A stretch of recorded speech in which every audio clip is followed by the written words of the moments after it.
Before we move on to applying the calculus of variations to actual mechanics problems, I want to rederive the Euler-Lagrange equation for the case of multiple dimensions. And when I say multiple dimensions, I mean multiple dependent variables. So that we have a curve that's parameterized.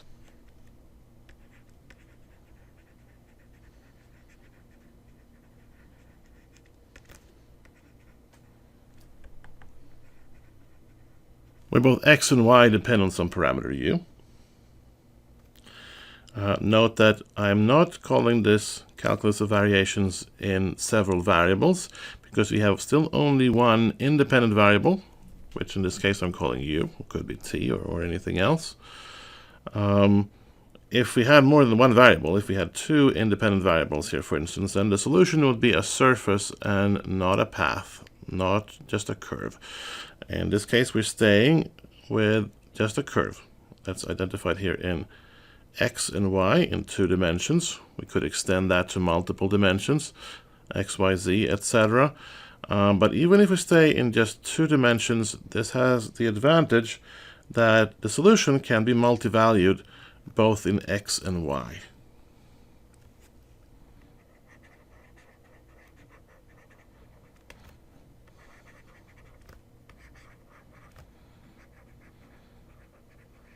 So let's take a look at what this looks like specifically. We have perhaps a starting point A here and an ending point B over there. So with this type of parameterization, we could have a path that looks like this, which is of course not a function either of x nor of y, but that could be parameterized using this this scheme. So this is slightly more general than what we have been working with previously. So when we do that now, we get a functional which is a little bit more complicated.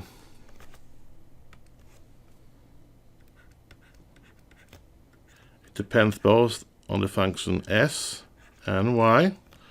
So it depends on 2 different functions. And we have a function here which depends in principle both on x, x prime, y, y prime, and u. So it's a little bit more complicated.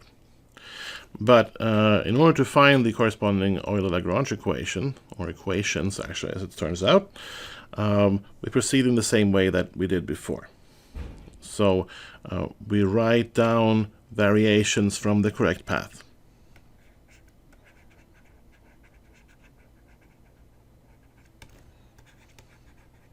So capital X of u equals little x of u plus the variation from the correct path. And we're going to parameterize this variation as alpha times some function psi of u.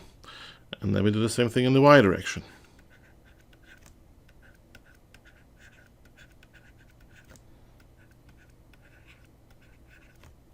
All right. Now remember now that x and y are the correct solutions. Those are the ones we want to find. And by writing this function on this form, the functional now turns into a regular function of alpha and beta. We also need to have that these functions psi and eta vanish at the endpoints. So psi at u sub a equals psi at u sub b equals 0, and the same thing for eta.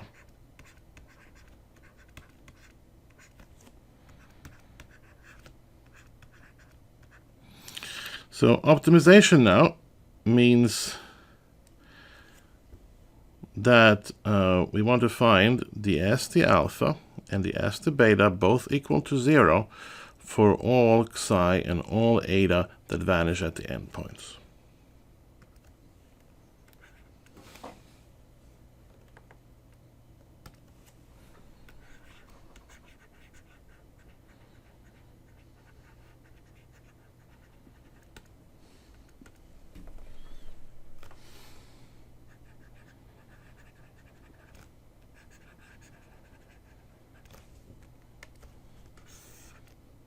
That is, this vanishes for all psi that have these properties. And the same thing, of course, in the y direction. So just like previously, we can take this derivative here, partial ds, partial d beta, and this is going to now be at capital X and capital Y.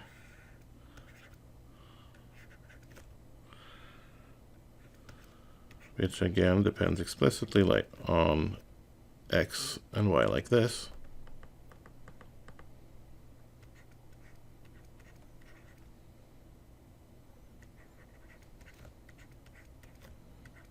So this derivative now will not do anything to the first terms here because there's no beta there. So we will get then, therefore,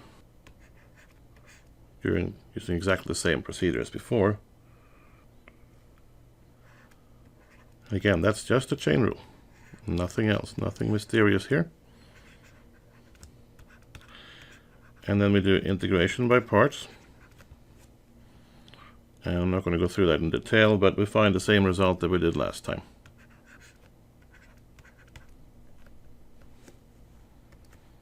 That was a particularly ugly U. Looks just like the etas.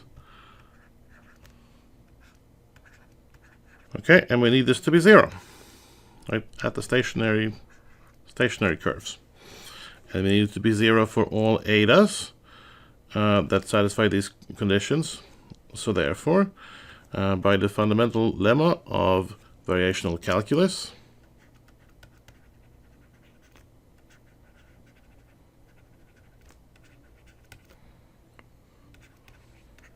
that gives us the Euler-Lagrange equation we've seen before.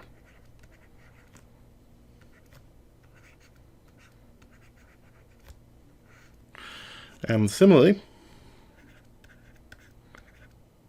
the ST alpha equals 0 for all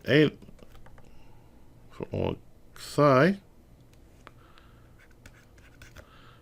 gives us the same thing but in X.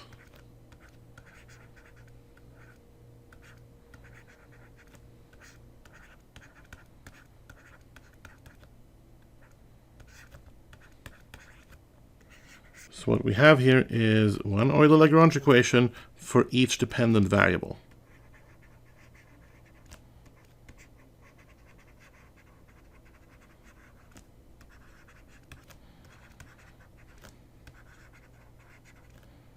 Okay, so things don't really get more complicated. You just have to remember to write down one Lagrange equation for each dependent variable. We still only have one independent variable, and that's u. But other than that, things are of equal complexity. Of course, a system of differential equations is harder to solve in general than just a single one. But conceptually, there is really no difference from what we did before. So let's just apply this briefly to one simple example. And that is again the path between the shortest path between 2 points in the plane.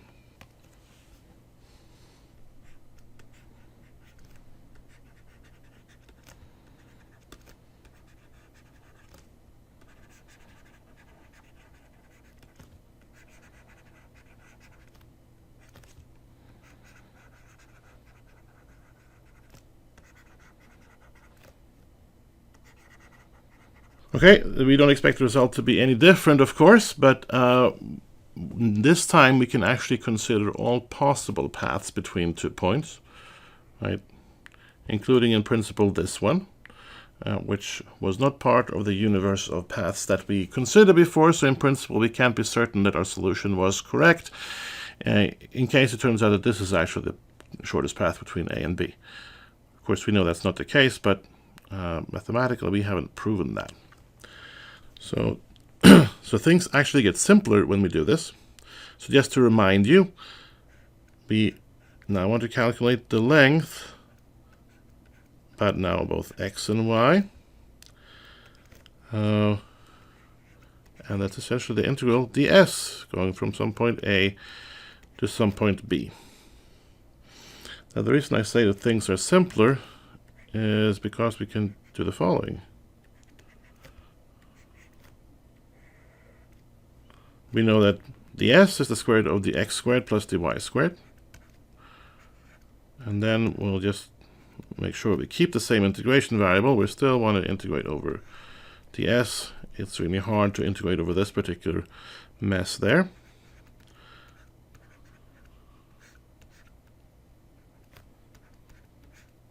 So what I wrote here was the x, the s squared, plus the y, the s squared. These are full derivatives because they actually only depend, x and y only depend on s. So it is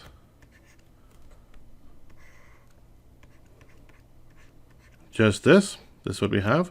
We take the integral from a to b of the square root of x prime squared plus y primed squared ds. Okay, and that works again because in general dx ds equals x prime. X only depends on one variable s. Okay, well, now we need to write down two Euler-Lagrange equations. Well, we'll start with the one in x. So we have that the f dx minus d ds acting on the f dx prime equals 0. Okay, now f is this function here. This is f. Now it actually only depends on x prime and y prime. It doesn't depend on x or y or s. So that makes things a little simpler to calculate.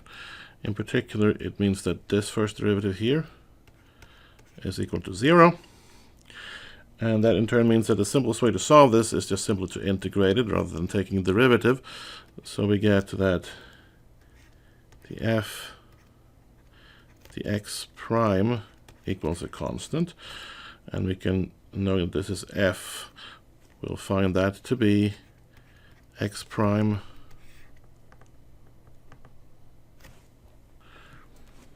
divided by the square root of x prime squared plus y prime squared. And that's equal to this constant. I'm going to call it C1.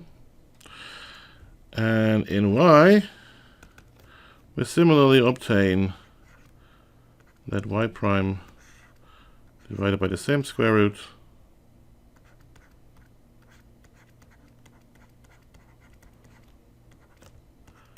equals another constant C2.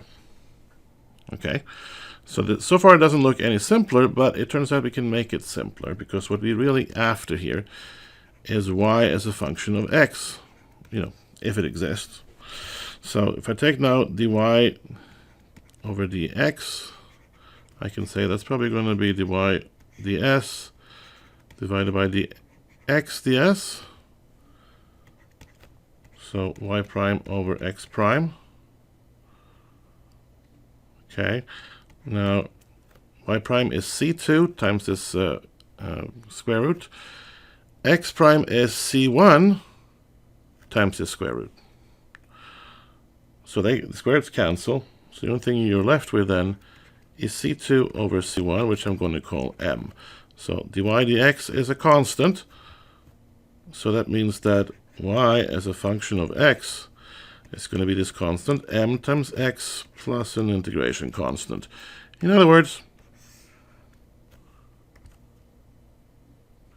it's a straight line. But now we've really shown it because in principle this solution looks at all paths between 2 points, not just those that are functions, not just those that are single valued in either x or y. And we've proven definitively, I think, that the shortest path between 2 points in a plane is indeed a straight line.